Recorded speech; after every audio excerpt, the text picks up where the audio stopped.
Ozempic side effects. So the first thing I noticed is within an hour or so, got that warm glow that I felt before, like when I was on an Atkins diet or low carb diet and you do heavy exercise. After about an hour or so, there's that warm feeling in your body that you use like a signal. At the time that I understood I'm going into ketosis, or your body's having a metabolic adjustment to what you just did with it. So that's how it starts. And that first night, I couldn't sleep properly because you awakened with a sense of what feels like a fever. So that warm glow is now something else. It's a bit feverish and you put the extra blanket on. And it feels like your body's having an immune response. There's irritation in the eyes. It feels a bit like a flu, maybe.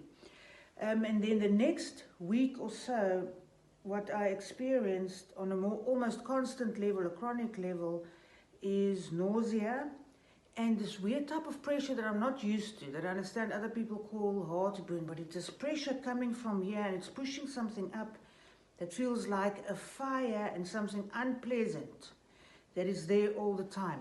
So it is the nausea, this unpleasant pressure, the slight disconnection and dizziness. And what was the other thing that happened at the same time? A feeling of lethargy, a tiredness, but you don't know where it comes from, because normally you know where the tiredness comes from. You haven't slept properly or you're depressed or that, but this is a tiredness in your body that comes from a place that you're not used to.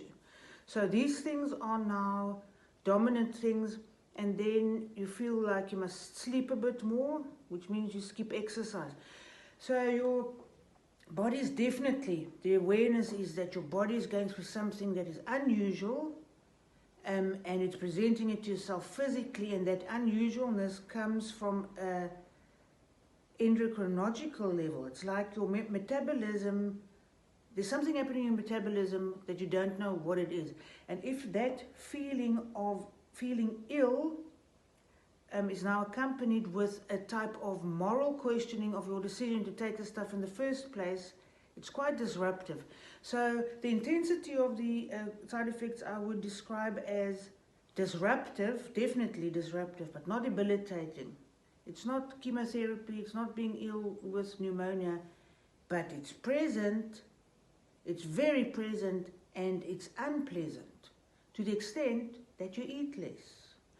So far the recipe for Ozempic with me is feel shit, eat less, but you're definitely eating less. So that's where the trade-off now starts. If this is the way that I'm going to lose this weight that's been bothering me, or this problematic eating pattern, is it worth it, and how do you make that sum? Because it feels shit, right?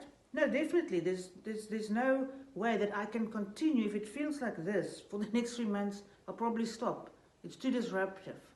On the other hand, is it going to be another one of those weight loss interventions that you stop because it doesn't feel nice? I don't want to suffer. I don't want to put in the work. I don't want strange feelings. I just want everything to be easy and feel nice. So that's the trade-off that's happening with me. But so far, eating less, great, feel shit, what's going to happen? In the next week, I'm putting my dose up to 0.5, and let's see what happens.